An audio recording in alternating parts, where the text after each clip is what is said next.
No, sí, está bien. Bueno.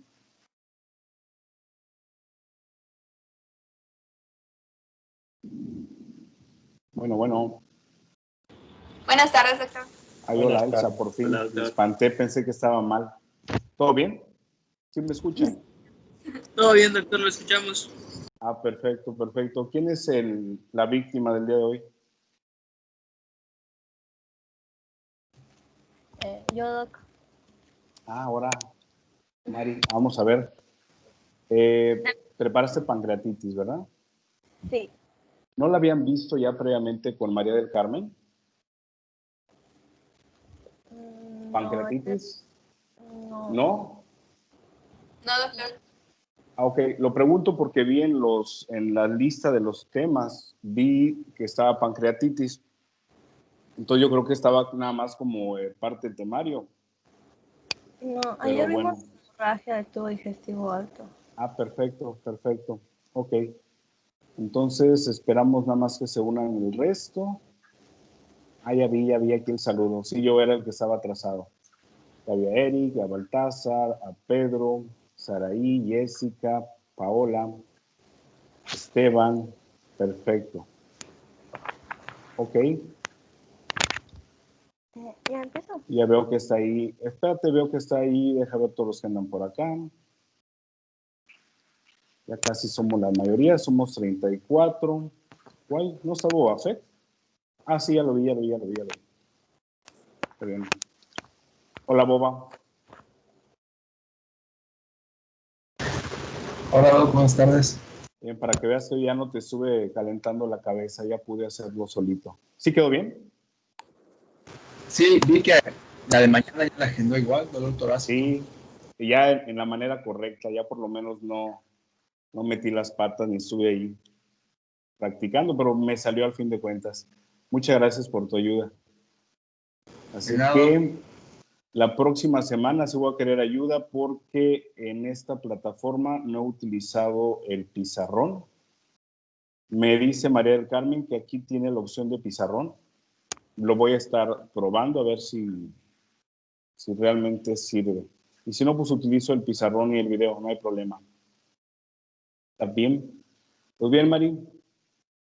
Vamos a ver, sorpréndeme el día de hoy. Ok, a ver.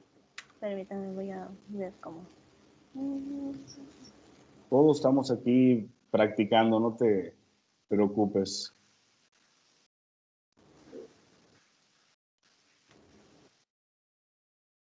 Ya voy. Está bien.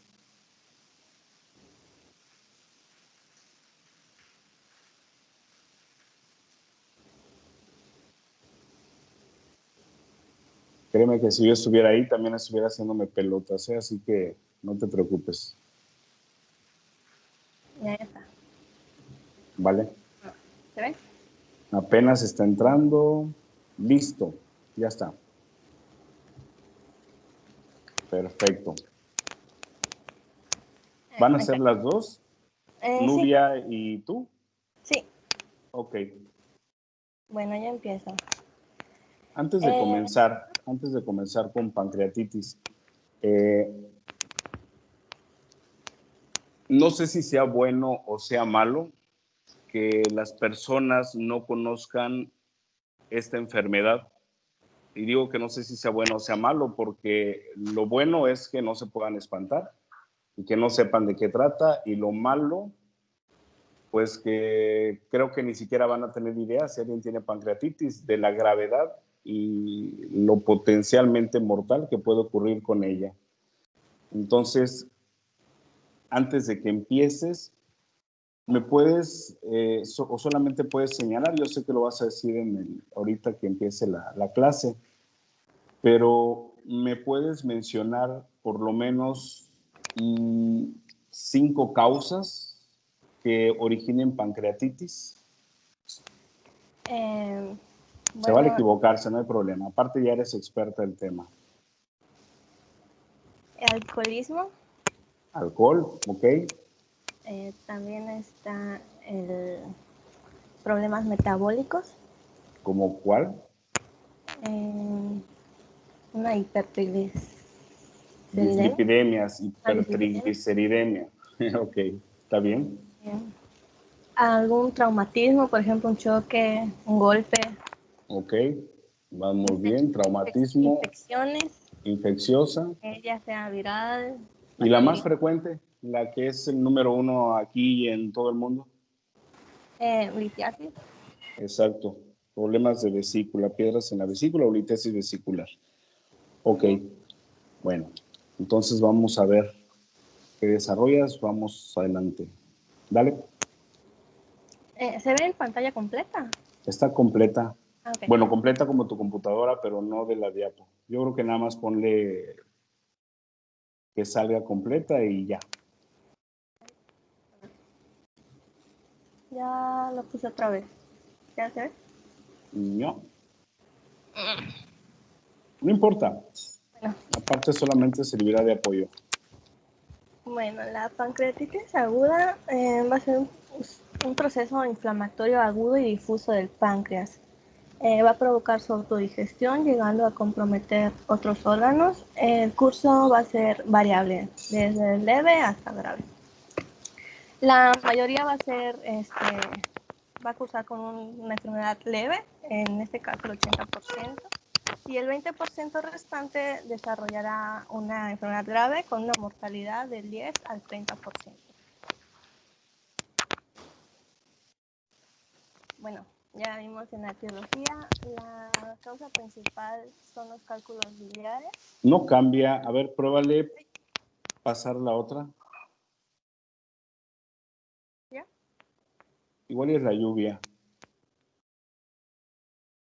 No.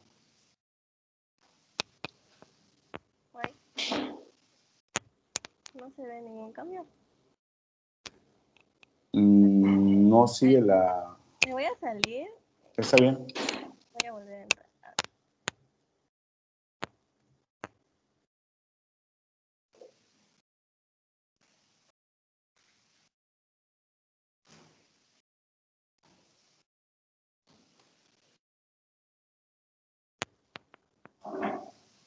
Ahora sí. Ya se fue, ya está ahí. Vale, vale. Perfecto. ¿Ya? Okay. Bueno, ya vimos la etiología. La causa principal van a ser los cálculos biliares. Y el alcohol es la segunda causa. Sumando los porcentajes de esta nos da un 80%.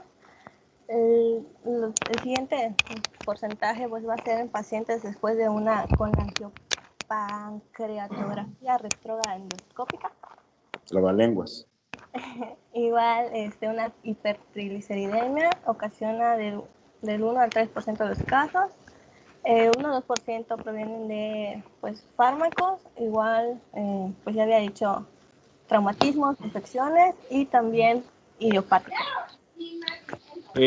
A ver, vamos a preguntarle a Lionel. ¿Estás ahí, Lionel? Sí, doctor. Ah, perfecto. A ver, Lionel, mencióname, te pregunto porque pues como estás en el gimnasio y supongo que has de tomar algún suplemento, supongo, no creo que sea por arte de magia, ¿verdad? De lo que ha llegado.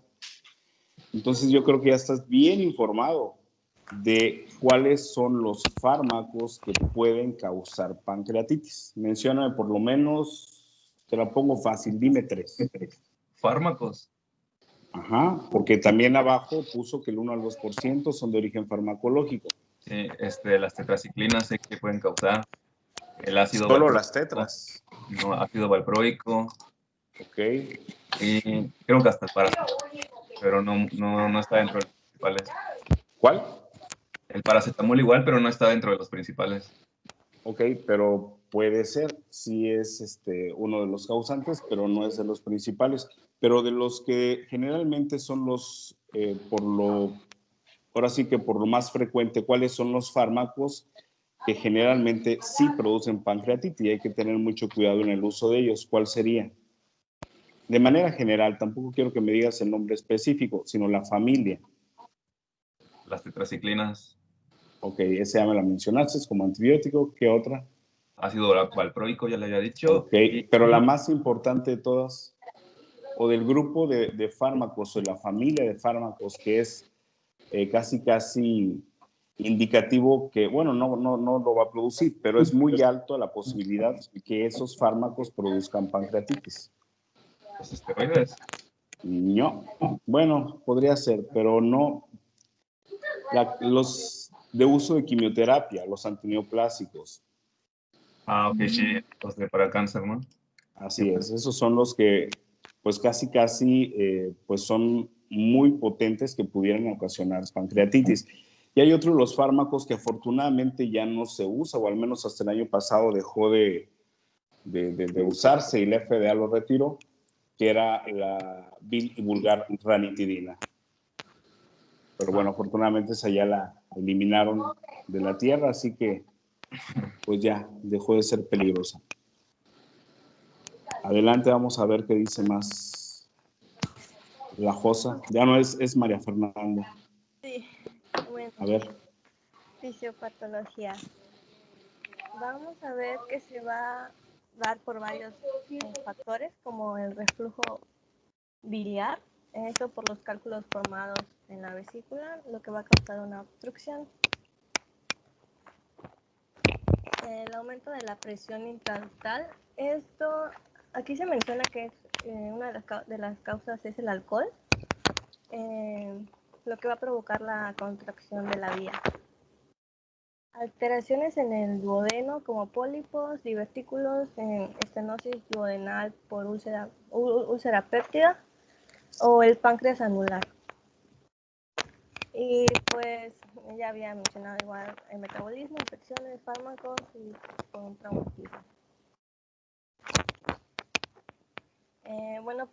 Se puede generar en 3 niveles distintos: intracelular, intraductal e intersticial. El factor desencadenante de la pancreatitis va a ser la activación de la tripsina, lo que va a causar la activación de los otros simógenos pancreáticos. Esto va a desencadenar una autodigestión pancreática. Bueno, por la autodigestión pancreática se va a estimular el plexo celíaco, el peritoneo, lo que va a verse como dolor, náusea y vómito, que son los síntomas característicos de la enfermedad. Igual va a haber un aumento de las citocinas inflamatorias, lo que puede verse como, se va a ver como fiebre.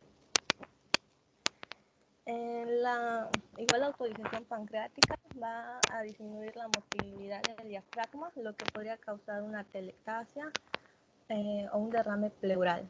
Igual la fosfolipasa A2 va a hacer que el surfactante pulmonar baje, y por estos dos se podría ver la insuficiencia respiratoria, lo que causaría la hipoxemia. Igual la fosfolipasa A2 aumentará el ácido araquidónico. Esto se vería como una inflamación, permeabilidad vascular y vasodilatación, causando hipovolemia, y se vería como un aumento de la presión arterial, disminución de la frecuencia cardíaca, palidez y piel fría. Esto causaría la hipoperfusión tisular. En el caso de la pancreatitis, ¿cuál sería o en qué tipo de choque hipovolémico entraría el comportamiento de la pancreatitis? Con eso que acabas de mencionar. Cabe mencionar que ya vimos la clase de choque. Entonces, ¿en qué está o en qué clasificación de choque puedes asociar a este tipo de hipovolemia? Porque al fin de cuentas son datos de choque. ¿Qué tipo de choque sería? Es hipovolémico, lo mencionaste, pero Sí. ¿por qué mecanismo se haría la hipovolemia? ¿En dónde estaría la pérdida del agua o de los líquidos a nivel corporal? ¿Podría ser por hemorragia? No, en ese caso sería un choque hemorrágico, pero ahí no sería por, a ver, vamos a ver, alguien levantó la manopla.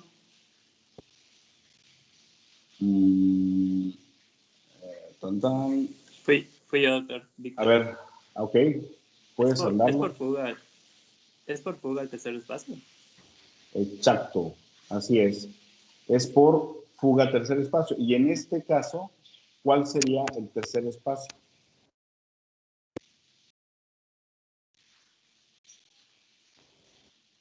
Sería el peritoneo, ¿no? No, porque si fuera peritoneo sería ascitis y no es ascitis, no se forma, al menos de manera aguda, no se formaría ascitis. Aquí ya lo dijo la fosa. A nivel de la luz intestinal. ¿Ok? Entonces ahí es donde se secuestra el líquido que se pasa a tercer espacio en la pancreatitis. ¿Ok? Y una de las consecuencias de esto es el famoso ilio, ¿ok? La razón por la cual se acumula líquido a nivel de la luz intestinal es porque como un mecanismo reflejo, el intestino deja de tener actividad, se deja de mover. Y al dejarse de mover, empieza a hacer secuestro de volumen. Entonces, esa es una de las razones, o más bien, es la causa por la cual un paciente con pancreatitis hace colección de líquido a nivel intraluminal en el intestino. Adelante. Bueno, igual la fosfolipasa 2 va a aumentar la lisolectina, lo que va a causar una toxicidad eritrocitaria. La elastasa va a digerir la pared vascular, esto se va a ver como hemorragia y pues se presentarían los signos de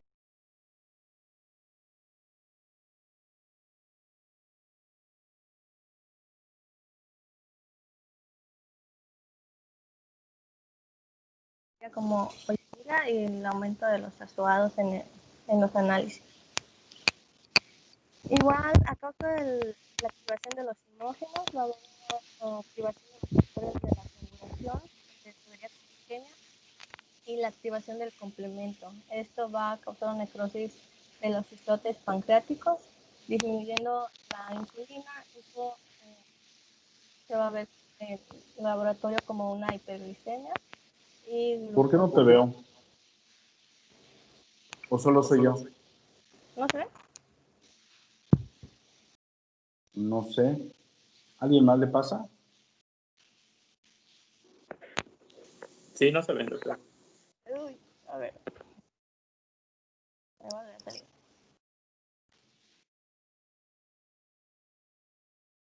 Oye, dice Nubia que sí.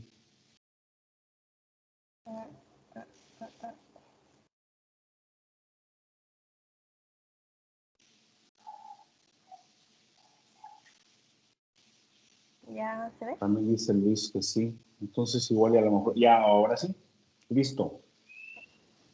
Sí. Bueno, esto ya lo dije. Bueno, igual vamos a ver un aumento de la amilasa, de la lipasa. La lipasa va a causar una necrosis grasa y aumento de los ácidos grasos. Estos se van a unir al calcio y al magnesio, lo que va a causar una disminución de estos. Y también en el laboratorio se vería como un aumento de los triglicéridos. La disminución de calcio va a causar afectaciones en el sistema neuromuscular. Esto se vería como una hiperreflexia. Igual el signo de Chebostek y de Trousseau. Y también va a haber una disminución, bueno, una hipocalemia que se podría ver como un hilio y la distensión abdominal. En las manifestaciones clínicas, por lo común, el paciente se presenta con dolor abdominal persistente que a menudo se localiza en la región epigástrica alrededor de la cintura, en el cuadrante superior derecho y a veces se irradia al superior izquierdo. También se puede irradiar a la espalda y el dolor va a ser desde una molestia leve y tolerable hasta intenso e incapacitante. El dolor abdominal de inicio súbito alcanza su intensidad en 30 minutos y puede durar hasta varios días. Por lo común empeora en decúbito dorsal y suele aliviarse en la posición estando sentado con el tronco flexionado y las rodillas dobladas. De pura casualidad, ¿alguien ha visto el cuadro clínico del dolor de la pancreatitis o alguien de ustedes ha tenido la mala suerte de tener pancreatitis? Yo lo he visto, doctor. ¿Quién eres? Sa- Hola. ¿Recuerdas cómo era el dolor? Si pudieras, como si estuvieras escribiendo un cuadro clínico, ¿cómo describirías al dolor del paciente que te tocó ver? Que era un dolor que se encontraba en el cuadrante superior derecho, muy intenso, que le ocasionaba náuseas y vómitos, y que no ¿Recuerdas cedía. en la intensidad del dolor, en la escala análoga, qué número o qué calificación le pondrías a ese dolor que tenía ese paciente? Ay, súper intenso, como un 10, creo yo. 10 de 10, ok. Sí. Sí, en efecto, el cuadro del dolor de pancreatitis es en extremo muy, muy, muy alto. Obviamente, como hombre nunca voy a saber que es un dolor de parto, ¿no? Pero el dolor es uno de los más intensos, igual o posiblemente equivalente al dolor de una fractura. Entonces, quien ha tenido este tipo de manifestaciones, pues si llega un servicio de urgencias, hay que tratarle y por lo menos calmar el dolor, porque el dolor es en verdad extremadamente alto y obviamente eso es una urgencia y ahora sí que el motivo, la causa de este tipo de dolor, pues es literal, porque los imógenos que deben de estar inactivos en el páncreas, al estar tapado, al no poder salir por el conducto que debe salir, empiezan a activarse las enzimas a nivel intrapancreático y obviamente, si son capaces esas enzimas de poder hacer la digestión o poder fraccionar los alimentos que nosotros comemos, como son las carnes, las grasas, los taquitos, no lo sé, tanta fritura que podamos comer, imagínense lo que está ocasionando dentro del propio páncreas. Por lo tanto, el dolor es prácticamente porque empieza a ser una quemadura de tipo químico, empieza a romper el páncreas. El páncreas, por cierto, se come en los animales. ¿Alguien sabe cómo se llama el páncreas de la res o del puerco y que pues se puede comer? ¿Alguien de ustedes ha comido páncreas? En los animales tiene un nombre muy específico, no lo conocen en las carnicerías ni en las taquerías como páncreas. Tiene otro nombre. Vamos a ver, que por aquí dice, exacto, vaya, se me hace que tú sí eres de buen comer taquitos, Luis Esteban. Eso me da gusto. En efecto, es la famosa pajarilla, ¿ok? No sé si han visto o han tocado alguna vez la pajarilla o en las cantinas. No lo dudo, no lo dudo. Aparte lo sirven como botana, Así es. Una de las cosas que tiene el páncreas o la característica del páncreas es que cuando se inflama tiene la capacidad de hacerse jabón, es decir, la famosa saponificación. Entonces, el páncreas inflamado y al estar siendo degradado por las propias enzimas, toma la consistencia como de un algodón de azúcar. Es decir, si se mete alguien a agarrar el páncreas en un momento de un estado de inflamación aguda, prácticamente lo pueden quitar con pasar el dedo sobre el páncreas. O sea, se llevarían espumita, jaboncito, que prácticamente es un páncreas que está inflamado. Entonces, ya se imaginarán el daño si ese tipo de características se mantiene en vivo. Cuando veamos ahorita la imagen tomográfica, se van a dar cuenta ¿Por qué digo eso? Se hace en verdad un algodón de azúcar. Por eso es que duele un montón. Adelante. Bueno, en la mayoría de los casos va a haber náusea, vómito, pero esto el paciente no va a sentir mejoría. Es una complicación frecuente, es la distensión abdominal excesiva. El hilio es la complicación más frecuente, ¿ok? Por lo tanto, si un paciente tiene pancreatitis y tú lo auscultas y tiene peristalsis presente, casi podrías asegurar que el cuadro no es de una pancreatitis, ¿ok? El paciente con pancreatitis, parte del cuadro clínico es que se deja de haber peristalsis, el famoso hilio, ¿ok? Entonces, si un paciente tiene peristalsis y están sospechando de pancreatitis, sí es cierto, puede tener, pero bien puede ser en los inicios de la pancreatitis. Pero ya una vez que se establece, precisamente es una de las principales complicaciones. La tripa se para, ¿ok? Hace el fenómeno de hilio.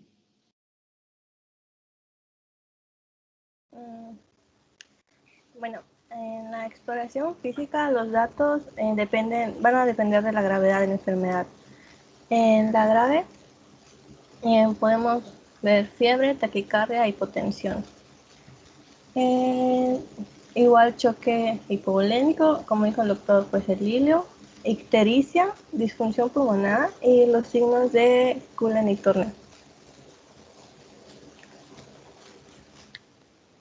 Aquí se ve el de Turner, que va a ser en los flancos, hemorragia en los flancos, y aquí en la región periumbilical. También me salía el de Fox, que es en la región inguinal. ¿Qué traducirían esos signos, Mari? O sea, nosotros los vemos en forma de una equimosis, el famoso Gray Turner o el signo de Cullen. Pero realmente, ¿qué es lo que está pasando en la barriga, en este caso, pues, por causa del páncreas? ¿Cuál sería la razón por la que se pinta o qué es lo que traducen esos signos? ¿Cómo está el paciente por dentro?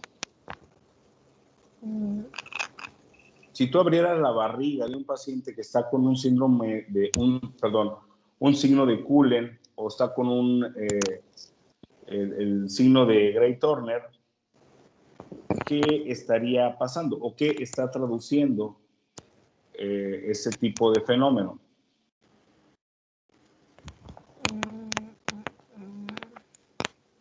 Pues que el paciente está sangrando. Ok, te estás acercando a la respuesta. Aquí dice, Luis Esteban está con todo, ¿eh? Pedro de Jesús también comentó. Víctor, a ver, explícame eso, ahorita me dices eso. Ok, si ese es el resultado de la fosa, pero ya dijo, si juntamos lo que dijo Luis Esteban y lo que dijo Pedro, se da la respuesta. Bueno, Esa es prácticamente un sangrado y una necrosis en todo peritoneo, ¿ok? Si ustedes hacen una apertura en la barriga de un paciente con esas características, lo que tiene en la barriga es sangre y tejido muerto. Exacto. Ya hizo la unión de manera correcta Luis Esteban. Hace un sangrado necrótico, ¿ok? Prácticamente, si un paciente tiene este tipo de signos, lo que significa es que para fines prácticos ya no hay absolutamente nada que hacer por ese paciente, ¿ok? Generalmente en estos tiempos es difícil, más no imposible que un paciente llegue a esta magnitud. Sin embargo, si alguien tiene estos signos, es totalmente de mal pronóstico. No hay, para fines prácticos, nada que ofrecerle.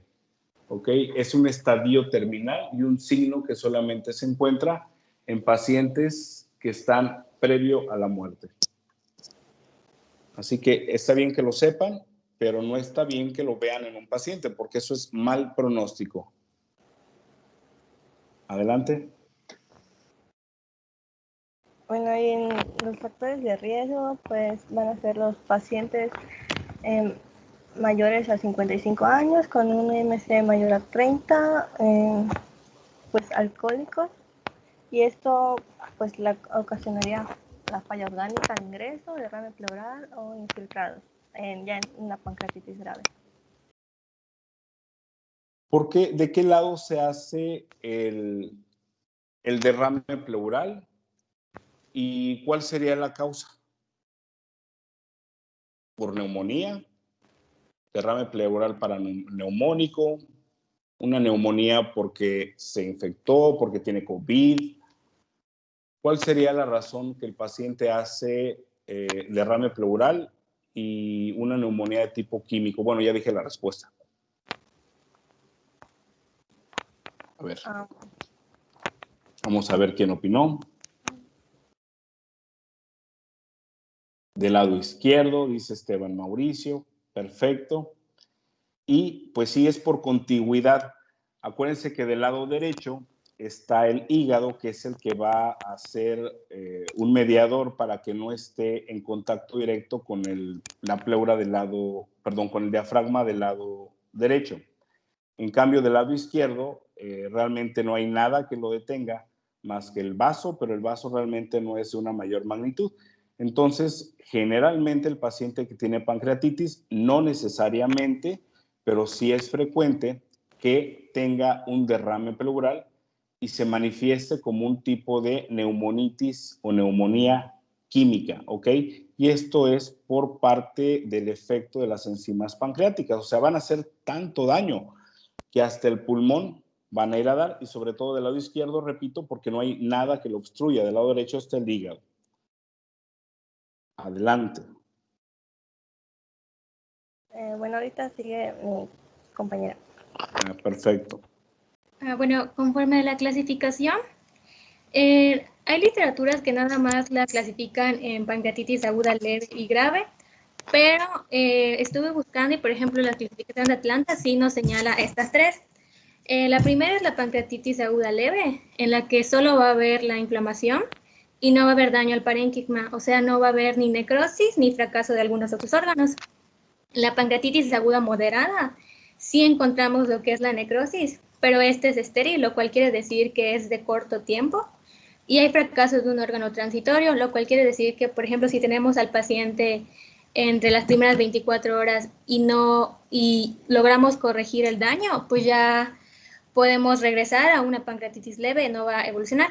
Y por último tenemos a la pancreatitis aguda grave, en la cual la necrosis ya es infectada, o sea, ya es de largo tiempo, y el fracaso de un órgano es persistente, e inclusive podemos llegar a fracaso de múltiples órganos. De todos modos, ahorita vamos a hablar un poco de las clasificaciones de Atlanta y de Marshall para entender un poquito más cómo vamos a clasificar al paciente.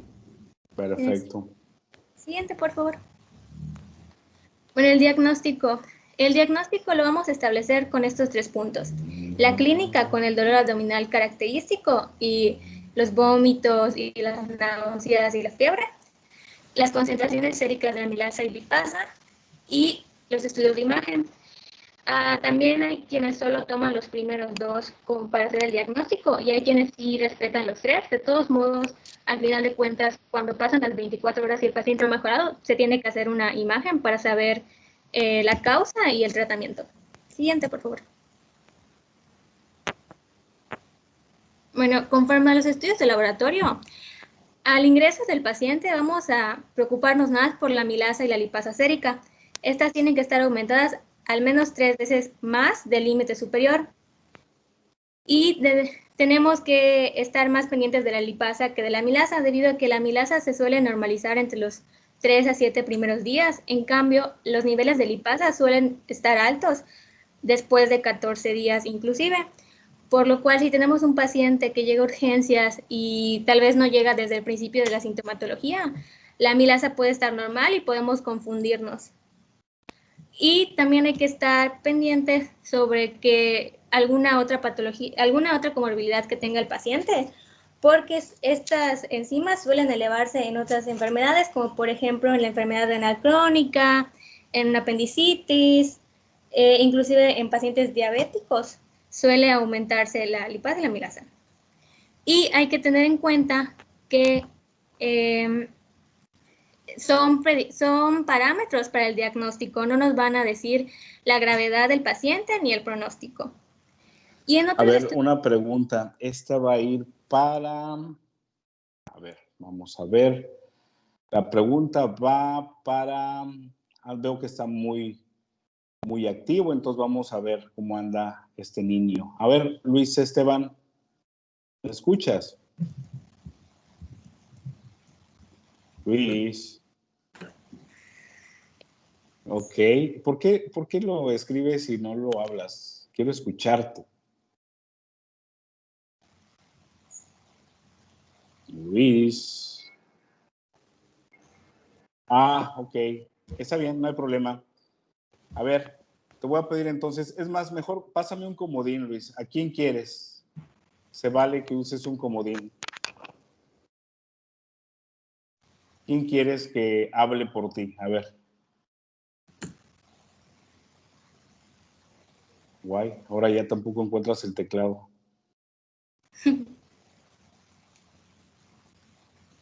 Por número de lista. Madre santa. Ok, vamos a ver por número de lista. A ver, vamos a preguntarle entonces a José Eduardo Moguel, el primerito que tengo en la lista. José Eduardo, ¿me escuchas? Sí, doctor. Perfecto. Hola, ¿me podrías decir, José Eduardo, me podrías decir 5 lugares que no sea el páncreas en los cuales se secrete amilasa? 5, que no sea el páncreas.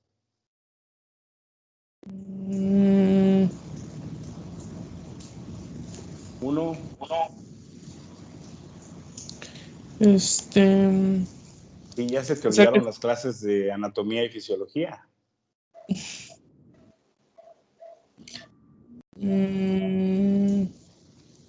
5 lugares que no sean páncreas, ¿no? Que no sean páncreas, 5 órganos o 5 lugares en donde se pueda, obviamente en el cuerpo, que se pueda secretar amilasa, además del páncreas. Ah, mira, sí encontraste tu teclado, Luis Esteban. Pero ya perdiste tu oportunidad, déjale aquí a este jovenazo que conteste. A José Eduardo. No, honestamente no me acuerdo. ¿No te acuerdas? No. Bueno, aquí está participando. A ver, vamos a escuchar a Oscar Eduardo. Te llama igual, pero solamente cambió de nombre. A ver, Oscar. ¿Tiene sonido?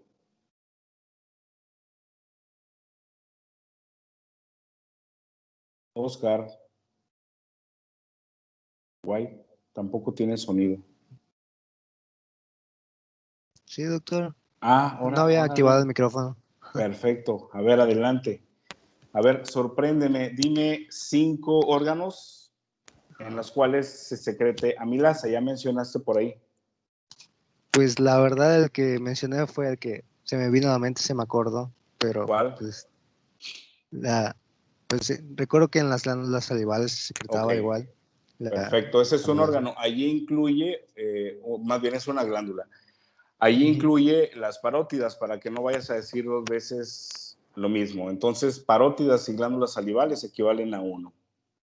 Faltan 4.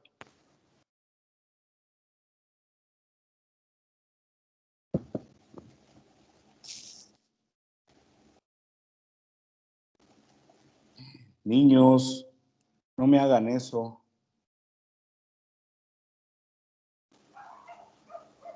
Supongo que llevaron primero y segundo año de ciencias básicas.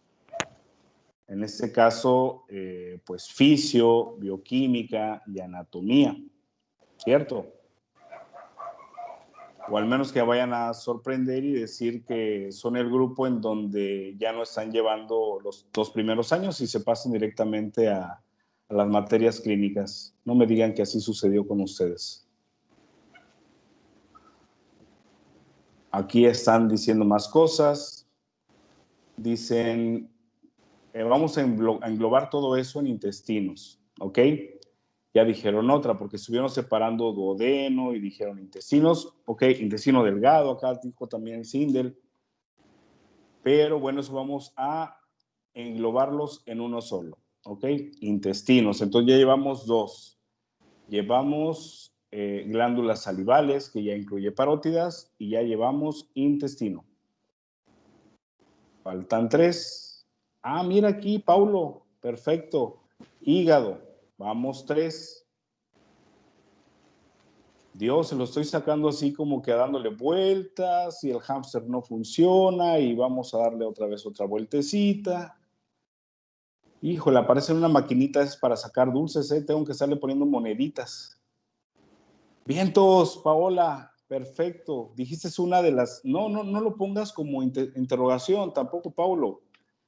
Anímense a decir las cosas. Estás correcto, Paola. En las trompas, exacto, ahí también se secreta.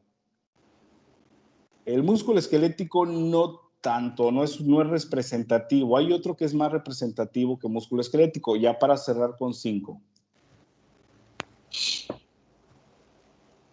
¿Alguien se anima a decir el quinto? Voy a quitar músculo esquelético porque no es característica propia del músculo esquelético. El estómago vamos a tenerlo junto en paquete con la tripa. ¿Ok? ¡Vientos! Perfecto, Paula. Te fuiste, ahí te van mis aplausos, te fuiste con los más difíciles. Y lo dije por una razón en especial, el hecho que expusieran y dijeran cuáles eran los sitios donde se secretaba la amilasa. Porque ahorita que veamos diagnósticos diferenciales, vamos a darnos cuenta que va a haber enfermedades que no tienen nada que ver con el páncreas, pero si alguien de ustedes se atonta y pide amilasa como parte del laboratorio, pues resulta que les va a dar... pues les va a salir alto, ¿ok? No es tan alto como una pancreatitis, pero les voy a poner el ejemplo. Si les llega mujer de 30 años que tenga dolor abdominal y datos clínicos de choque y ustedes alguien sospecha que tenga pancreatitis porque cuando lo ocultan resulta que tiene rebote positivo, tiene datos de abdomen agudo o abdomen quirúrgico y tiene además ilio o no se oculta peristalsis y que además tenga el dolor sea muy intenso y que además tenga datos de choque o hipovolemia. ¿Qué diagnóstico diferencial harían en este tipo de paciente en específico? Mujer de 30 años, datos de hipovolemia, datos de abdomen agudo y que no tenga peristalsis. Entonces, por aquí viene ya un diagnóstico diferenciales. Exacto, así es. Entonces, ese paciente, si ustedes le toman, ya contestó la Josa, Esteban, Paola, Pedro, Jorge Alejandro.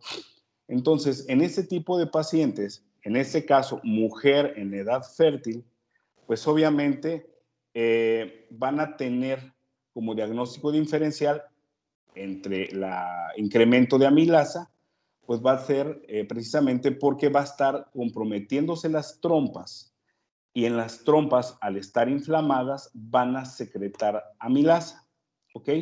Entonces, mucho ojo, porque esos diagnósticos diferenciales pueden ser, ¿ok? La mola, no tanto.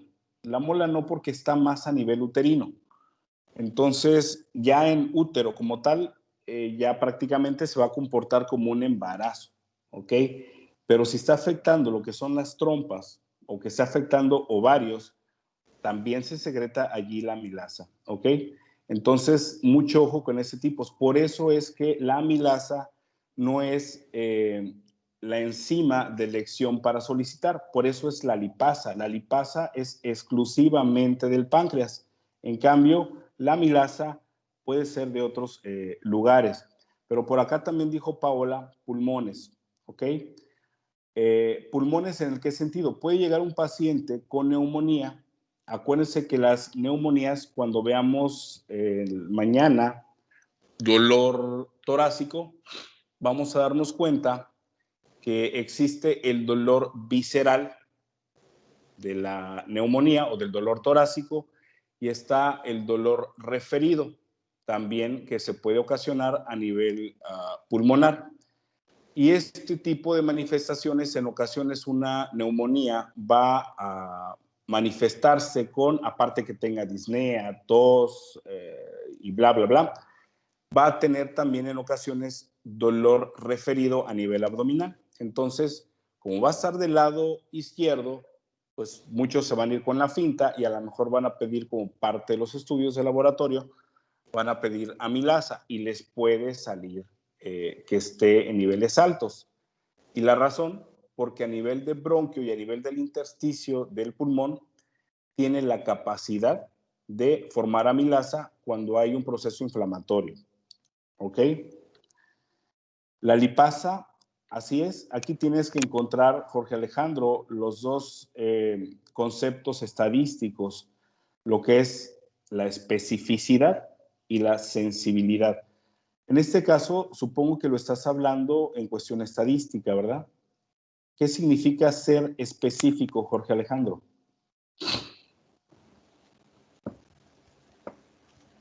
¿Cuál es la definición de específico a nivel estadístico, Jorge?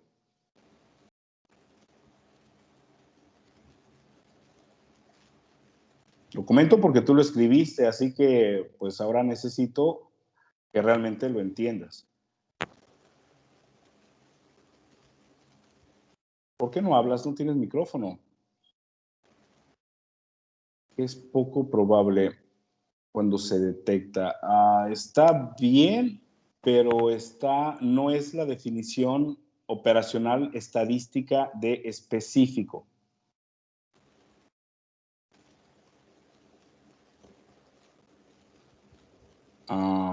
Sí, o sea, realmente tiene razón Luis Esteban, es decir, que sí sirve porque la lipasa, el único lugar es que se secreta es el páncreas, pero como mencionó la palabra específica, ¿qué tal si en lugar de que diga la lipasa es específica de pancreatitis, qué tal si yo le cambio la palabra y sea la lipasa es sensible en pancreatitis? El significado cambia. Por eso es que mejor prefiero que utilizan la palabra correcta o que al menos la entiendan. No es lo mismo decir que la lipasa es específica en pancreatitis a decir que la lipasa es sensible a pancreatitis. Ya llevaron estadística, niños, ustedes.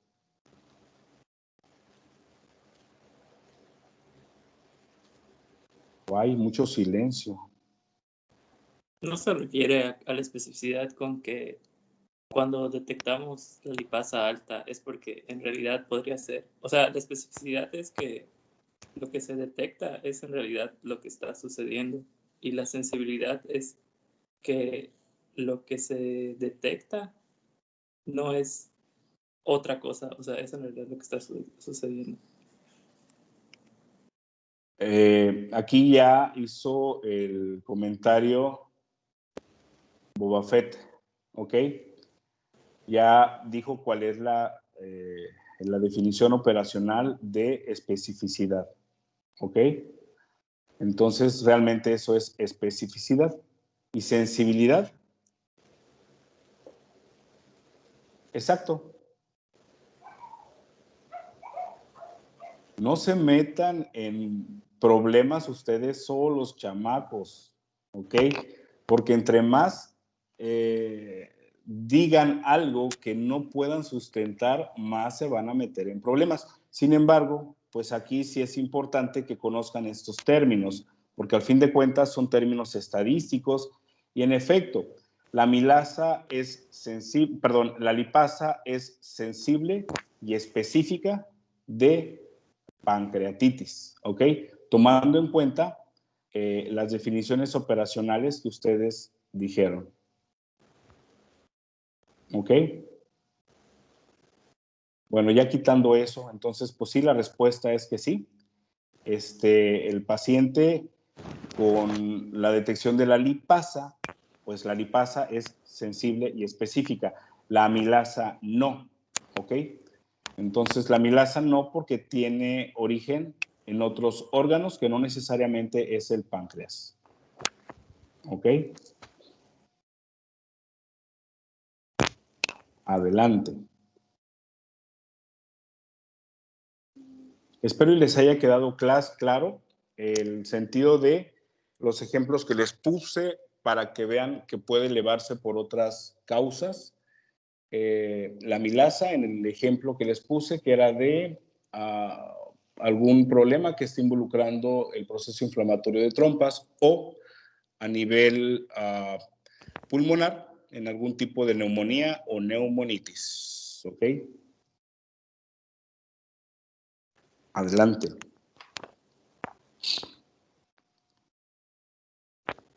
Bueno, mi compañera tuvo un problema con su luz, entonces se está conectando. Está bien, no hay problema. Podemos, si quieres, yo puedo decir esta parte, ¿les parece? O la anterior. Si quieres, regrésate si hay algún pendiente, porque hay un detalle pendiente en la anterior. Ahí, ok. Bien. Es importante que conozcan cómo es el comportamiento de la amilasa a nivel sérico de acuerdo al tiempo que se comenzó el cuadro clínico de una pancreatitis, ¿ok? Y eso es importante porque, al igual que el resto de productos que existen en el cuerpo, también tiene una vida media y también tiene una depuración, ¿ok? No puede permanecer, todo lo que producimos en el cuerpo no puede permanecer todo el tiempo. Se tiene que eliminar, en este caso se tiene que depurar. Pues bien, la amilasa es una proteína que al fin de cuentas se tiene que tirar, no va a estar circulando todo el tiempo a nivel intravascular. Entonces, eso es importante porque no es lo mismo agarrar a un paciente con un día 1 de pancreatitis a un paciente con un día 2 o con un día 3, ¿ok? El pico máximo de amilasa ocurre entre las 24 y 48 horas. A partir de las 72 horas, el pico empieza a irse en declive. Y entonces, al no estar en sangre, pues se tiene que tirar en alguna parte y se tira a través de la orina. Por lo tanto, si ustedes quieren comprobar que ese paciente realmente tuvo incremento de amilasa días previos, lo que tienen que hacer es ir a buscar la amilasa en la orina, ¿ok? Y no hay necesidad que junten la orina como la depuración de creatinina, que es por 24 horas. Con que tenga una sonda Foley, que además tiene que tener una sonda Foley, porque el paciente le van a estar monitorizando cómo está la uresis, como parte del paciente con choque. Pues entonces tienen que... perfecto, Esteban. Muy bien. Entonces, ya dijo aquí el querubín Esteban, cuál es la sensibilidad y la especificidad. Por eso es que la lipasa, pues, es prácticamente ideal en estado agudo. Pero le comento porque hay lugares en donde no hay... Luis levantó la mano. A ver, Luis. ¿Qué tal, Doc? ¿Ya me escucha? Sí, ya te escucho. Ya encontré mis headsets. Perfecto, perfecto. Tengo una duda aquí en cuanto al estudio de laboratorio. Veo este cuadrito, el que habla sobre leucocitos, hematocrit, todo. Los protocolos, al menos de urgencias de diagnóstico para pancreatitis, ¿recomiendan pues hacer ese tipo de estudios o están de más, por así decirle? No, son parte de, porque esto te va a llevar a algo muy importante, que son los criterios de Ransom, ¿ok? Y existen criterios de Ransom que son al ingreso del paciente y a las 48 horas.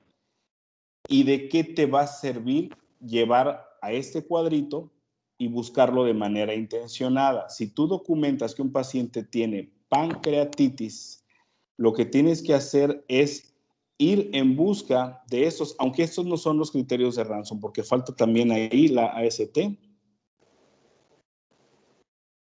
que es en otro, estoy viendo si viene por ahí, capaz que no lo vi. No viene. Ok. Es importante que utilicen estos parámetros porque les va a servir para poder tomar los criterios, repito, para la clasificación de Ransom. Y el Ransom te va a estar hablando de mortalidad.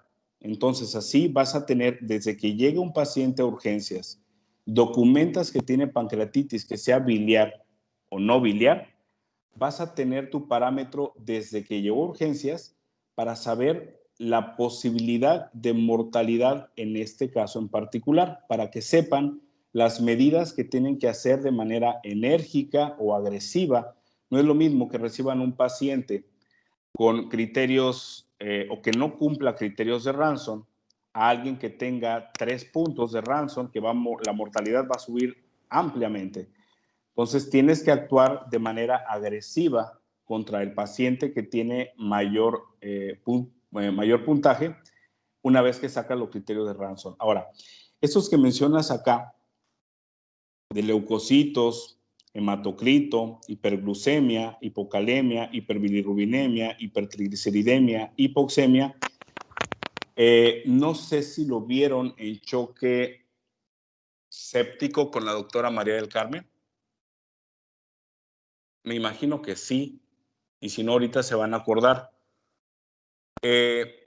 Todos los pacientes que tienen datos de gravedad o que se documenta un alto índice de mortalidad, tenemos que irnos a buscar la disfunción orgánica de cada uno de los órganos.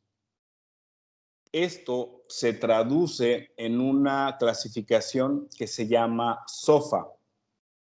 No sé si les llame o que ya se les haga familiar esto. Exacto. Más adelante está, dice, ya regresó Nubia. Perfecto, ya no te quito ya no te quito tu protagonismo, ¿eh? Adelante. Perdóname, Nubia. Perdón, doctor, es que se fue mi luz. Sí, no está bien. Acá también llovió un montón. Sí, bueno, como usted se había comentado, si bien estos parámetros que están en la tablita no los tenemos que hacer desde el principio, pero tal vez después de las 24 o 48 horas es cuando nos sirve más, por lo mismo de que son para los criterios de Ransom, y más adelante los voy a explicar más a profundidad. ¿Puedes poner la siguiente, Fernanda, por favor? Bueno, y como ya había visto, el último punto para el diagnóstico son los estudios de imágenes.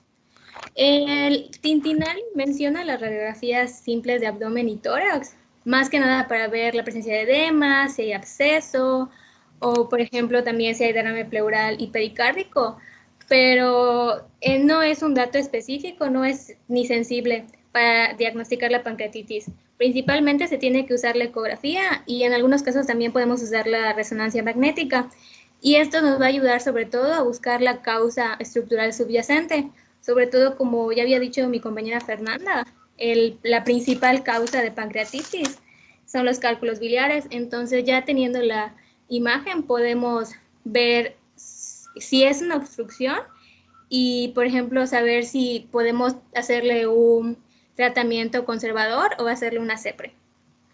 Empezando con lo que mencionaste, ¿por qué pedirle unos estudios de imagen, lo que es una radiografía de tórax y una radiografía de abdomen? Bien, esto nos va a servir para poder hacer diagnósticos diferenciales. No nos va a servir para comprobar la pancreatitis. Sin embargo, recuerden que cuando llega un paciente a urgencias, generalmente llega y no tiene los antecedentes o no tiene un laboratorio hecho.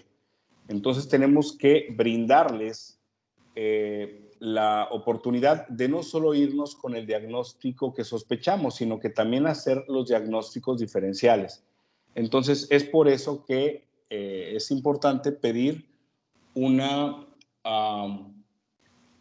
radiografía de abdomen para documentar. Aparte, la radiografía como tal de abdomen ya no tiene una utilidad tan importante.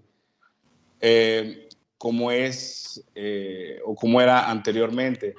Sin embargo, la tele de tórax sí nos va a servir, porque si el paciente tiene o encontramos que tiene derrame pleural o que tenga una neumonía, pues muy seguramente a lo mejor lo que podemos tener es que estamos con un dolor referido de tipo visceral y que realmente el causante del dolor en la barriga sea el problema a nivel torácico, ¿ok? Entonces, las radiografías no están excluidas, pero sí sirven para poder hacer los diagnósticos diferenciales, ¿ok? Después viene el estudio de imagen, que tampoco es el de elección, pero que nos va a sacar de apuros. ¿Cuál es este? Pues obviamente la ecografía, ¿ok? En este caso, la ecografía nos va a servir para poder diferenciar o por lo menos tener en mente que una de las principales causas de las pancreatitis pues es la litiasis vesicular. Entonces, por lo menos nos va a servir para poder documentar que estamos ante una pancreatitis ocasionada por litos, ¿ok? Y otra cosa importante, se va a poder también medir el diámetro del colédoco, porque generalmente el origen de la pancreatitis no es tanto las piedras en la vesícula. El problema es que cuando se fuga una piedrita y tapa el colédoco, allí va a estar el origen y el porqué de estar dando pancreatitis, ¿ok? Siempre hago este comentario para que pues se les quede un poquito más en su cabeza. Siempre digo que quien hizo al ser humano, ya sea quien crea en algún poder divino, en la teoría del Big Bang, en la generación espontánea, no lo sé. Quien haya hecho al ser humano, llámese Dios, llámese ingeniero, llámese ingeniera, no lo sé.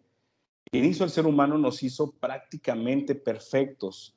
Nos hizo que cada una de nuestras celulitas tuviera vida independiente, capaz de generar vida, ¿ok? Entonces, nos hizo, como dice la Biblia, ¿no? A imagen y semejanzas de Dios. Llámenle Dios, el que quieran llamarle ustedes, todo es válido en esta vida. Sin embargo, aquí siempre digo que quien hizo al ser humano tuvo un error. Yo no sé si estaba viendo la tele, si estaba oyendo música, si estaba chacoteando con los amigos, no lo sé. Pero uno de los errores que hizo es que no separó el drenaje pancreático con el drenaje biliar. Si ese tubito hubiera estado por lo menos 1 centímetro separado uno de otro, el que tuviera problemas de coledocolitiasis, pues no iba a tener complicación de pancreatitis, ¿ok? Entonces, siempre hago este comentario porque, de verdad, teniendo todo al ser humano perfecto en cada uno de sus órganos, sentidos y celulitas, se vino a equivocar en el drenaje de dónde colocar el drenaje del páncreas y el drenaje del colédoco. Si eso hubiera sido, repito, 1 centímetro de diferencia, hubiera un montón de gente que hubiera tenido piedras en la vesícula y no hubiera tenido pancreatitis. Pero en fin, son cosas curiosas que tenemos los humanos. Sorpréndeme. ¿Quién más sigue? ¿Puedes pasar a la siguiente, Fer? Bueno, hablando de la tomografía, normalmente no se pide al ingreso del paciente, pero si el paciente no mejora después de las primeras 24 horas, podemos estar pensando ya en una pancreatitis grave y tenemos que tomar en cuenta los criterios topográficos de Baltasar para saber, para asegurar el índice de severidad del paciente. Básicamente, estos criterios van a dividirse en 2 partes. La primera es la que va a medir el grado de lesión y la segunda que va a medir el grado de necrosis. En la primera parte tenemos 5 estadios, en el que el primero es normal, en el segundo hay un pequeño agrandamiento del páncreas, en el segundo ya hay cambios en el tejido peripancreático y en los últimos 2 ya hay una colección de líquido mal definida. Y en el grado de necrosis tenemos una puntuación que va del 0 al 6, dependiendo de cuánta necrosis hay en el parénquima pancreático, que iba del 0% hasta mayor del 50%, que es el grado más grave, y ya le damos 6 puntos. Ambos parámetros se van a medir, y aquí al lado tenemos la tabla, en la que de 0 a 3 es una pancreatitis leve, debido a que su severidad es baja, de 4 a 6 es media, y de 7 a 10 es alta. Sobre todo, estos parámetros se usan en las primeras 72 horas y tiene que hacerse con contraste. Mayor de 7 puntos, ya el paciente es grave. Ok, acabas de mencionar algo bien importante, nada más puntualizar. Generalmente, la mayoría de las enfermedades o de algún tipo de entidad que hace que el paciente se enferme, generalmente la mayoría va a tener clasificaciones o va a tener un método diagnóstico ideal llamado Gold Standard o estándar de oro, ¿ok? En este caso, de inicio, repetí hace rato o comenté hace rato que iba a ser radiografía, que iba a ser un ultrasonido, de hígado y vías biliares. Sin embargo, estos solamente nos van a orientar, pero no nos van a confirmar la sospecha para poder o tener el gold standard. En este caso, el gold standard es la tomografía, ¿ok? Y esto vamos a utilizar, como bien lo mencionaste, que son los criterios de Baltázar para poder ver la gravedad, y eso es lo ideal. Ahora, mucho cuidado con el medio de contraste, porque generalmente la pancreatitis va a irse acompañada de complicaciones de la función renal. El paciente con un estadio o una entidad grave de pancreatitis generalmente va a ser disfunción orgánica, y entre ellas, parte de las disfunciones va a ser la disfunción renal, va a tener insuficiencia renal aguda. Y acuérdense que los medios de contraste no se llevan con los niveles altos de creatinina, ¿ok? Entonces, mucho ojo con eso. Si el paciente tiene criterios de incremento de azuados, no le van a poner contraste porque van a tener y van a ocasionar un daño que posiblemente sea irreversible. Adelante.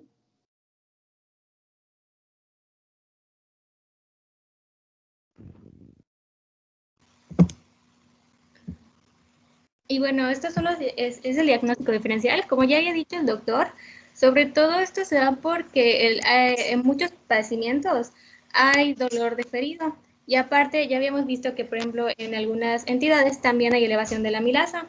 Entonces, tenemos que saber diferenciar estas entidades de lo que es la pancreatitis.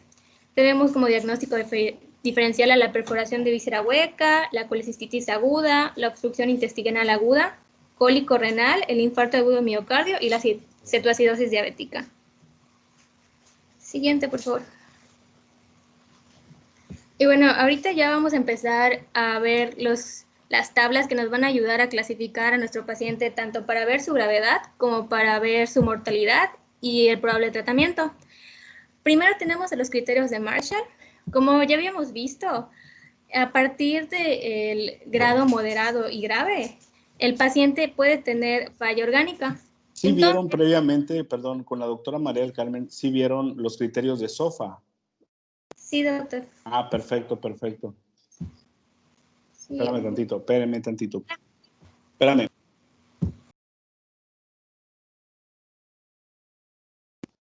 Listo. Adelante. Bueno, entonces los criterios de Marshall básicamente nos hablan de los tres aparatos que van a estar fallando cuando hay pancreatitis, que es el aparato respiratorio, el renal y el cardiovascular. Para medir la falla del sistema respiratorio, vamos a medir la PAFI y vamos a tener una puntuación del 0 al 4 dependiendo a cuánta es esta. Dándole una 0 pregunta, no recuerdo, ¿ya vieron o ya vimos, se me olvidó, ¿ya vimos insuficiencia respiratoria? No, doctor. De hecho, creo que lo vamos a ver el lunes con la doctora. Ah, perfecto, perfecto. Lo comento porque el criterio que estás dando para respiratorio o el criterio respiratorio para saber si hay disfunción va a ser con base a la gasometría y en este caso saber los parámetros gasométricos y en ese caso la relación de la presión arterial de oxígeno sobre el FiO2. Antes tenía el nombre de índice de Kirby. No sé si alguien de ustedes todavía lo recuerda con ese nombre, pero ya tiene como unos 10 años más o menos como promedio que ya dejó de llamarse así. Pero al fin de cuentas es la relación de la presión arterial de oxígeno sobre el FiO2, ¿ok? Lo normal está en números, no está con algún tipo de adjetivo de milímetros de mercurio o de alguna cosa. Lo normal es que una persona que respira al 21% de oxígeno, lo normal, y eso le estoy adelantando el tema del próximo lunes, es que tengamos un índice valor a un número de 400, ¿ok? Eso es lo ideal, o mayor de 300.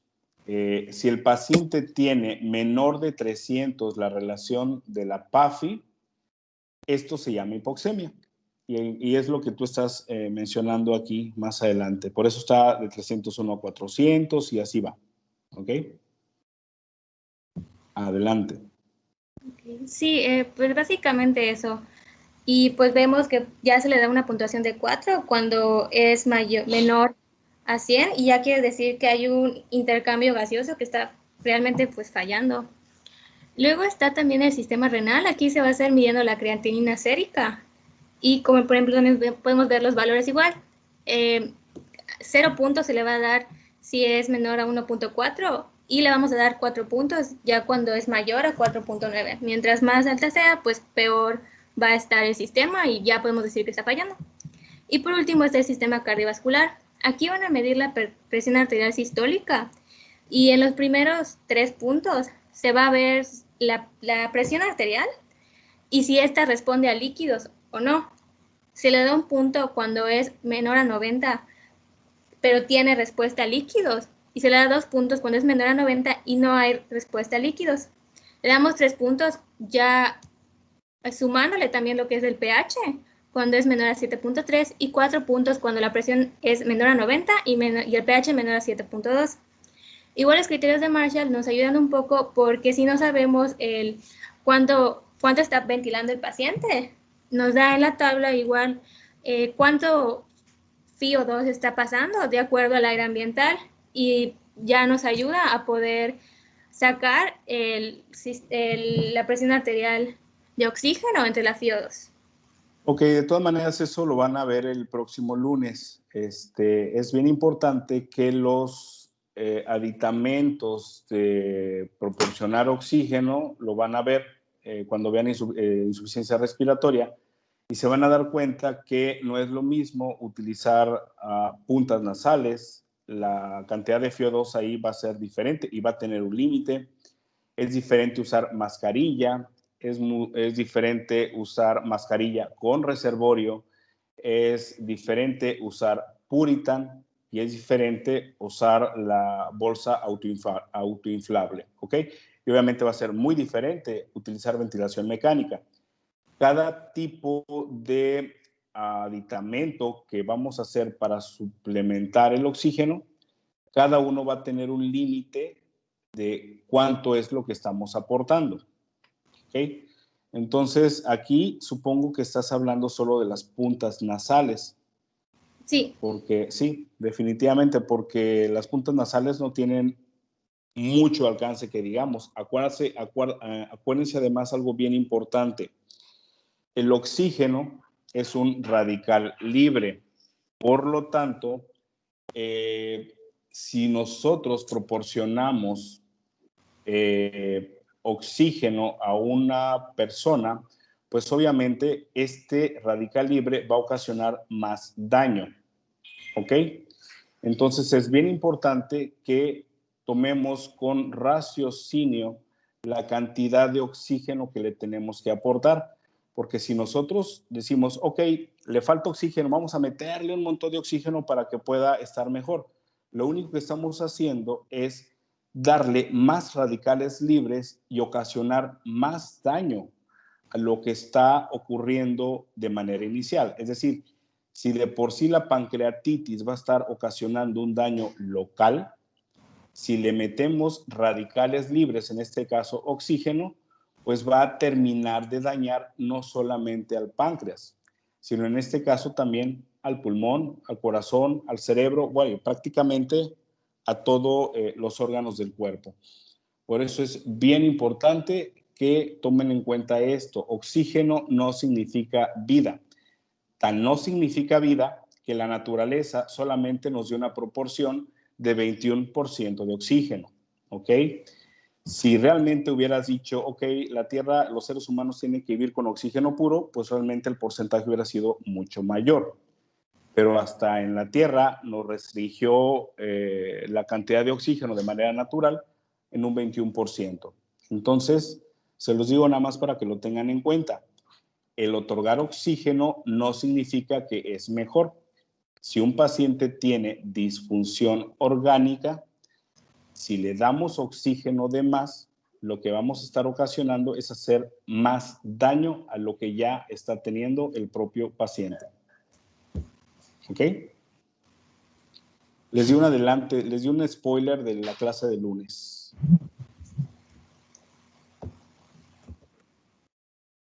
Síguele.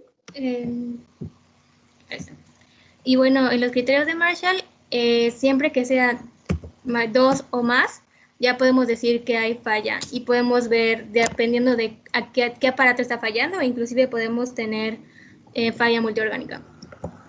Yo preferiría que se queden con el cuadro de SOFA.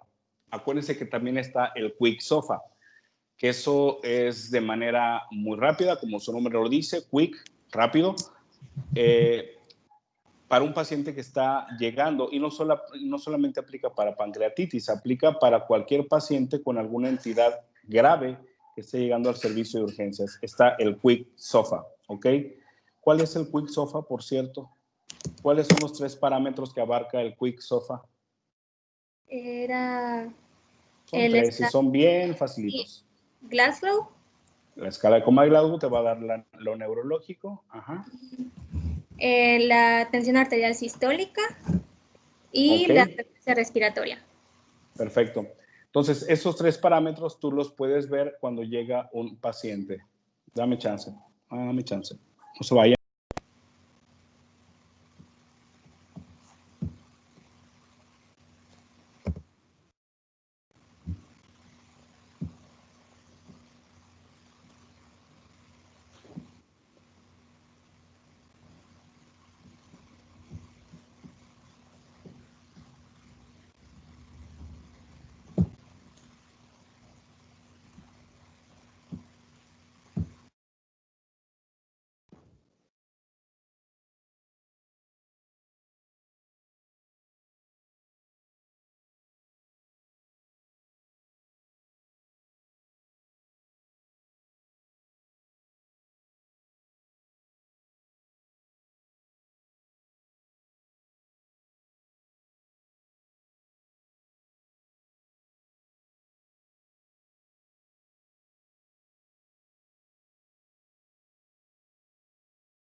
Listo, perdón, ya regresé.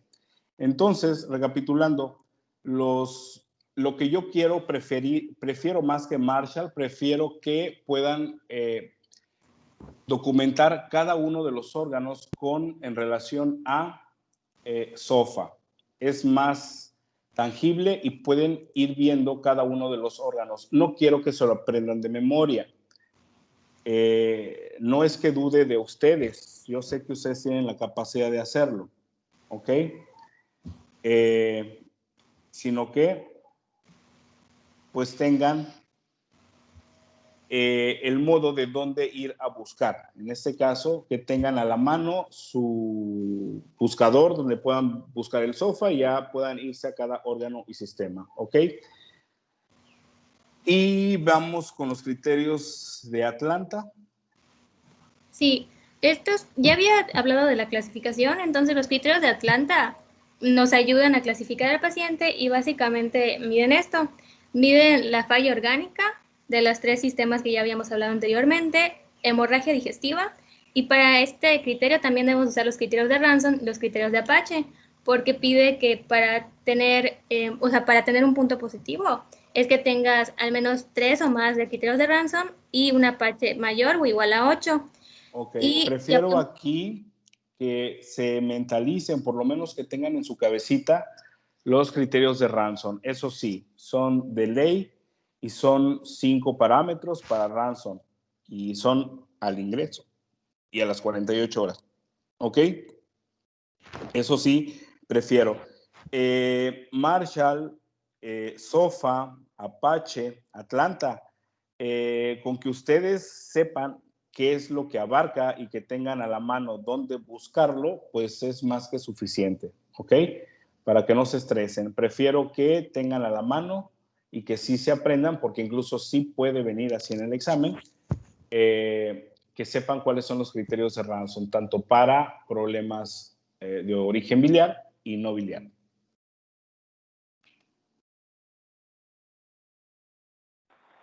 ¿Me escuchan? Sí. Disculpe, se volvió a ir mi luz. Ah, está bien, no hay problema. Disculpe. No, Y no hay bueno, problema. acá la doctora igual nos pidió que incluyéramos una tabla que hablara sobre la PCR, entonces encontré esta. En esta tabla básicamente lo que se hace es medir en 3 ocasiones los parámetros del paciente, en la evaluación inicial, a las 24 horas después del ingreso y 48 horas después del ingreso. La evaluación inicial vamos a medir el índice de masa corporal. Si es mayor a 30, ya podemos decir que el paciente tiene un criterio de gravedad. También vamos a ver si hay derrame pleural en la radiografía de tórax y un Apache mayor a 8. A las 24 horas vamos a medir otra vez el Apache mayor a 8. Aquí ya vamos a considerar también Glasgow mayor a 3. Y vamos a tener una falla orgánica persistente con PCR mayor a 150 miligramos por litro. Y a las 48 horas después, a esto le vamos a agregar que la falla orgánica no haya remitido después de 48 horas, que sea múltiple y que sea progresiva. Siguiente, por favor.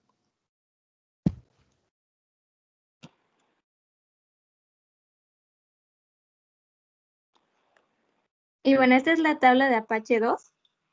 Es una de las más completas y básicamente aquí divide como que en 3 partes la forma en que se le va a dar la puntuación al paciente. En la primera vamos a ver las alteraciones fisiológicas.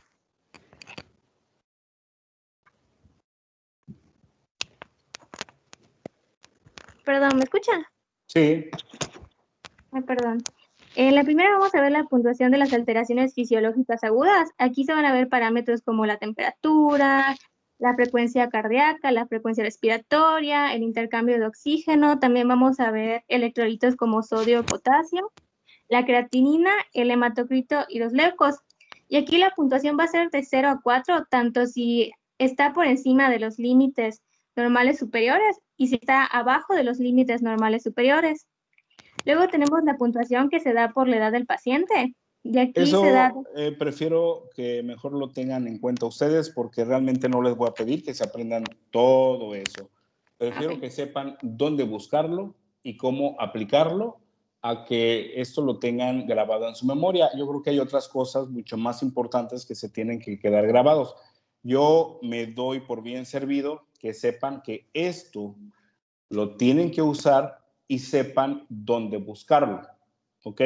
Porque es imposible. Bueno, hay gente que sí tiene esa capacidad mental, ¿no? Pero pues no les voy a exigir que se aprendan todo esto, ¿no? Así que esténse tranquilos. Nada más que sepan que existe y que lo tienen que aplicar, pero me doy por bien servido que sepan cómo usarlo. Okay. ¿Puedes pasar a la siguiente?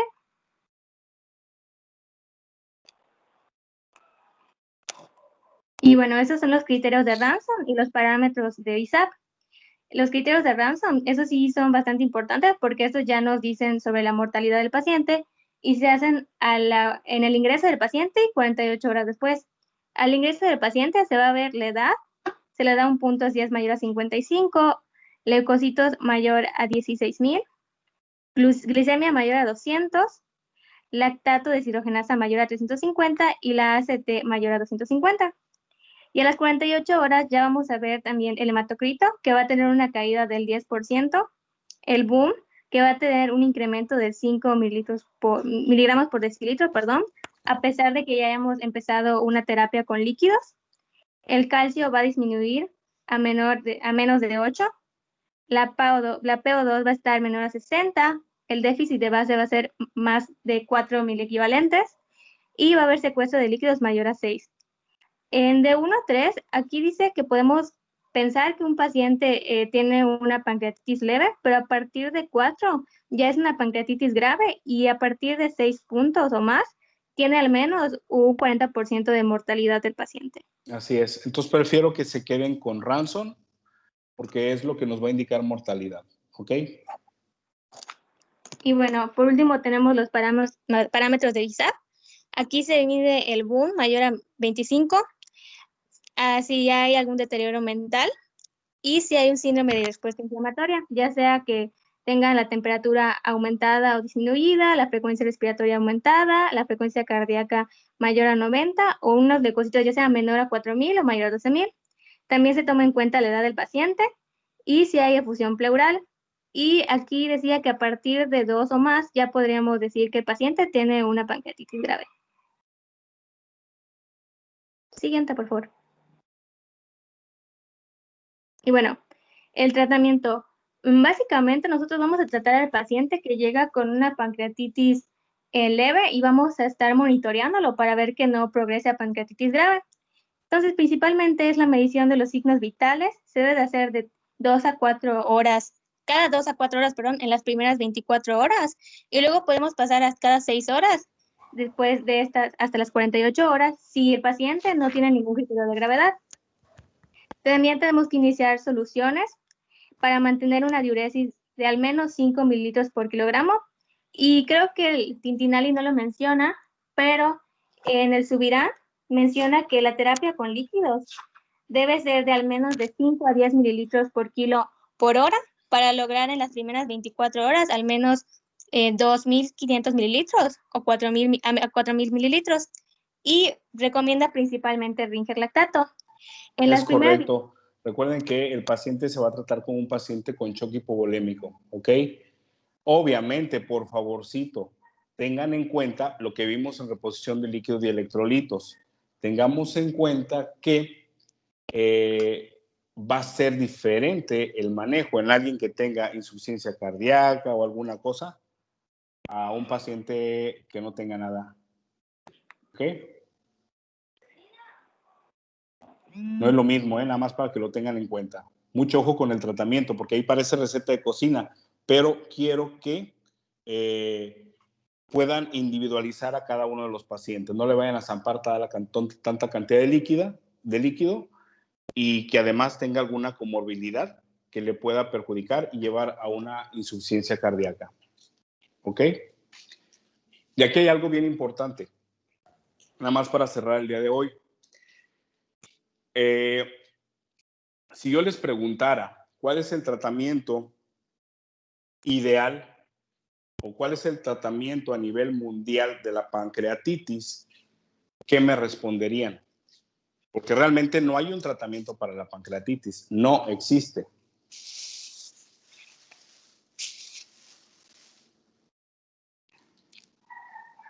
Entonces, ¿qué me responderían?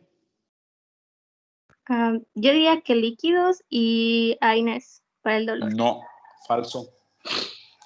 Falso. Por eso les hice esta pregunta para que detectar y resolver la causa o el origen de la pancreatitis. Pues generalmente va para allá. O sea, el tratamiento va dirigido a, de acuerdo al origen, pero en general, todas las pancreatitis, el tratamiento es, y así lo van a encontrar en algunos libros, como reposo pancreático. ¿Ok?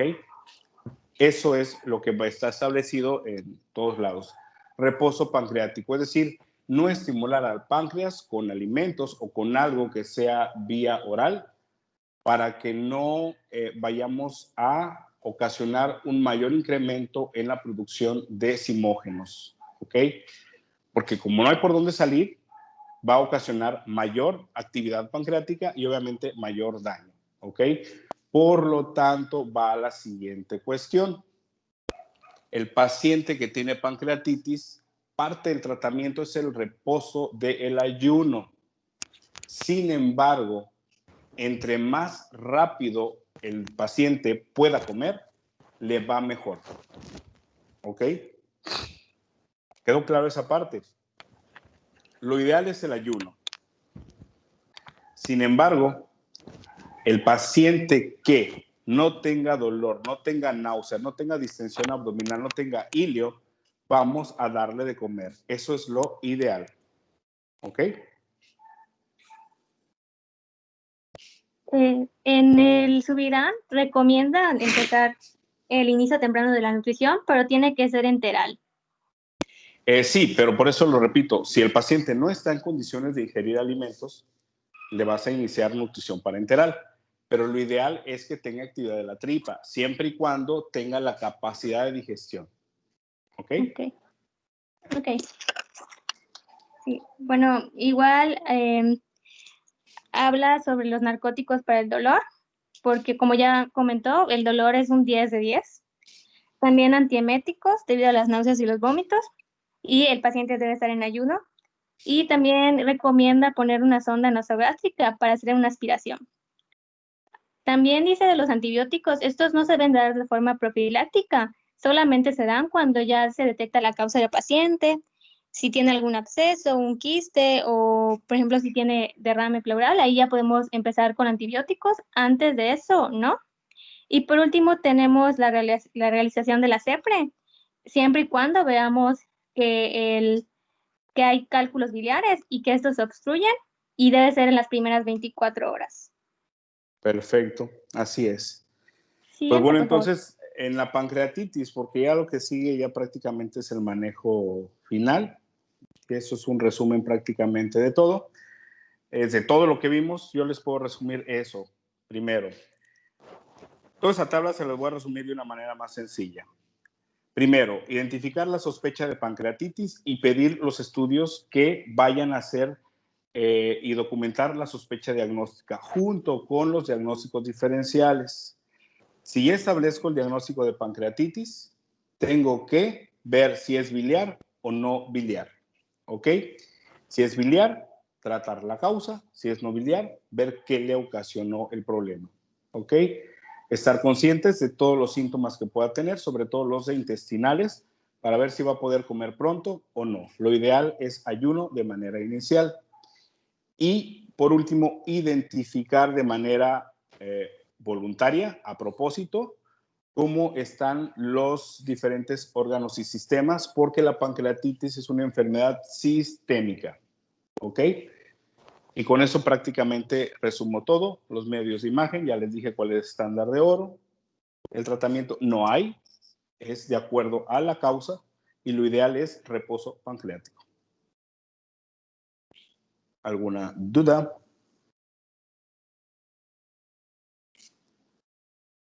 Comentario.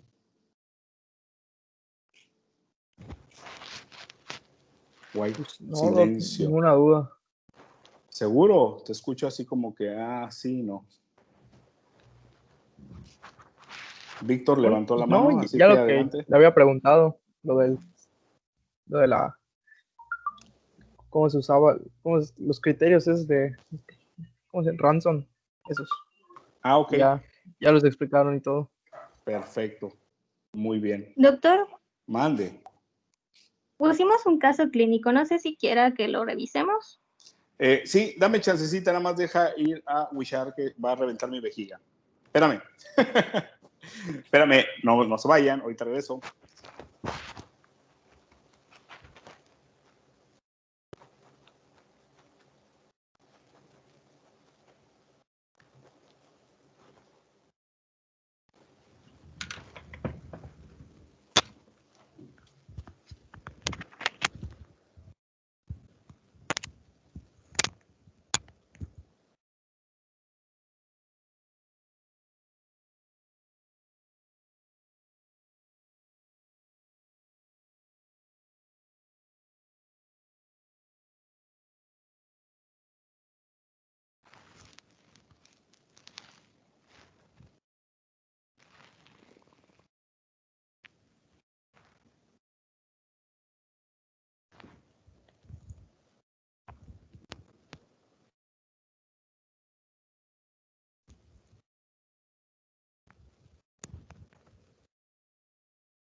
Listo.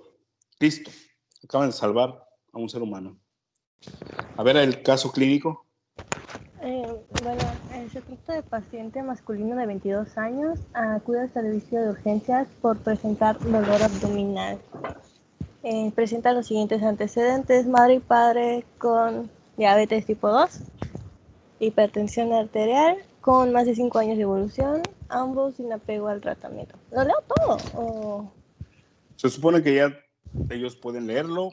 Plantea la parte que te interese. Bueno, inicia su padecimiento actual alrededor de las 24 horas previas a su ingreso. Presenta dolor abdominal en región epigástrica izquierda. Es de inicio súbito e intensidad progresiva, transfictivo y continuo, con irradiación hacia la espalda. Se acompaña de náuseas y vómitos de contenido gástrico. Tras el cual disminuye el dolor sin llegar a desaparecer. Refiere ingesta de alcohol la noche previa al cuadro doloroso.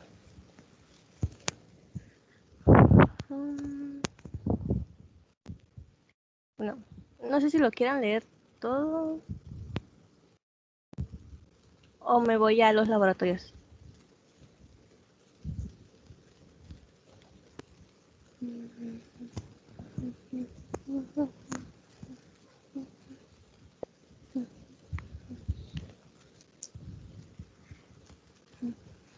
Bueno, se sacó la puntuación en Baltasar, en BISAP, en S6 y 2. Estos fueron los resultados del laboratorio.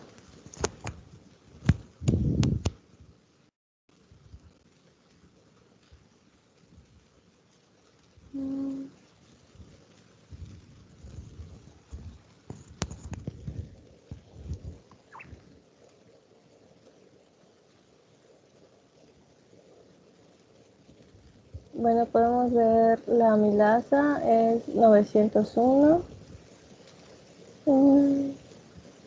glucosa 301,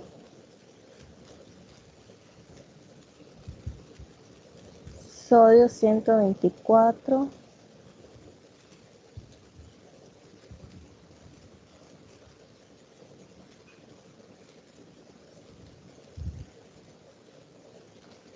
los triglicéridos están en 7919.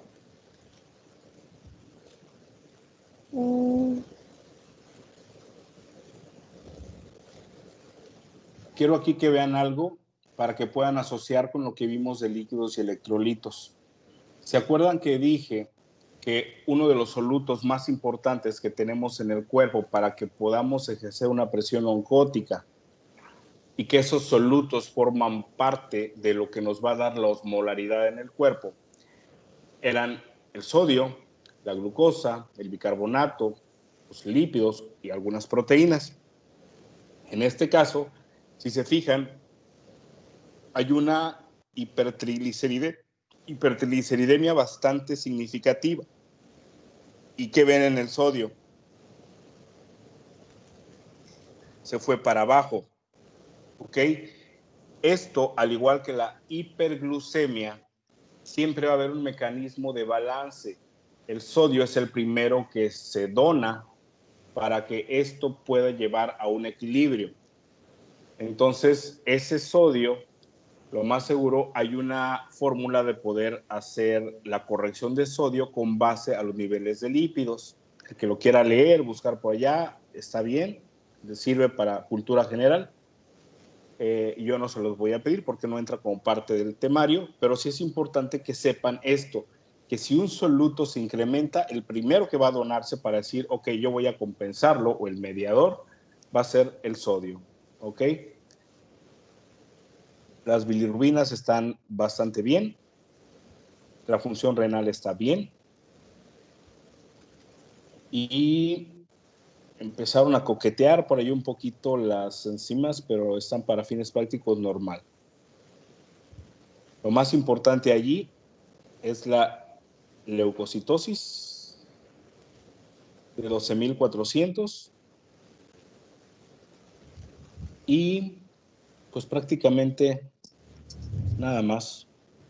El colesterol, guay, esa persona sí estaba bastante gusto por comer cositas grasosas. ¿A qué conclusión quieres llegar con eso?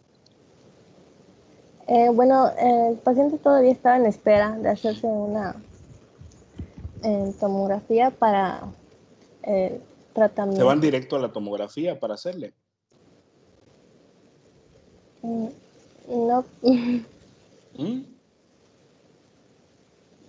Creo que no sería necesario. No, sí, porque primero hay que documentar que esa amilasa sea del páncreas. Aquí lo primero que tienen que hacer es ver que el origen no sea de origen biliar. Yo creo que primero podríamos tomarle un ultrasonido. ¿Tienes por ahí el resultado del ultrasonido o se fueron directo a hacer otra cosa? No, ya no tengo más. Ah, ya no hicieron más. Bueno, No. Entonces, como juego mental, es importante que con estos pacientes, primero hay que investigar un origen principal, si es biliar o no biliar, se van a un estudio de imagen por ultrasonido. Si se documenta que es biliar, de todas maneras le van a hacer la tomografía para poder estadificar, según los criterios de Baltázar, la gravedad. ¿Ok? Y junto con esto van a tener que asociar los criterios de Ranson, los de Marshall, los BISAP, para que puedan tener en conjunto tanto la gravedad, el pronóstico y la mortalidad. ¿Ok? Y el tratamiento pues va a ser, si encuentran que es biliar, pues van a tener que sacar las piedritas.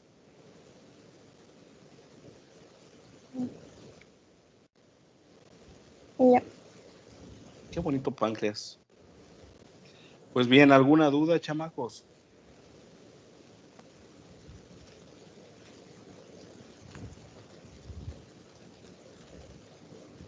Nada.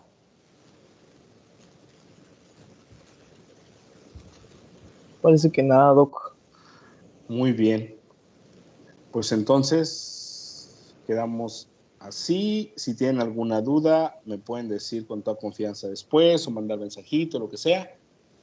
Y entonces mañana nos vemos con dolor torácico, niños.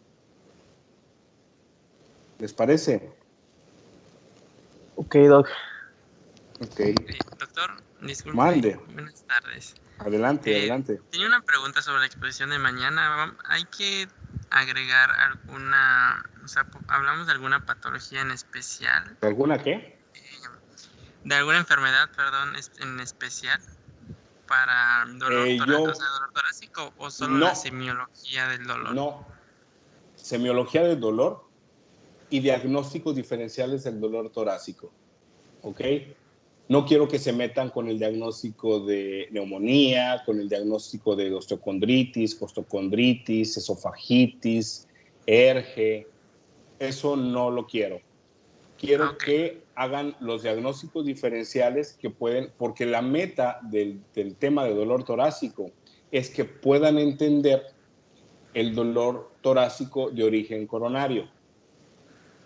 Por eso es que va antes, para que cuando abordemos el tema de síndrome coronario agudo, podamos entender que no solamente va a ser el diagnóstico de tipo coronario, sino que va a haber otras entidades que nos pueden estar enmascarando el cuadro. Por eso es que prefiero que tomes de manera general para que podamos abordar el tema que sigue.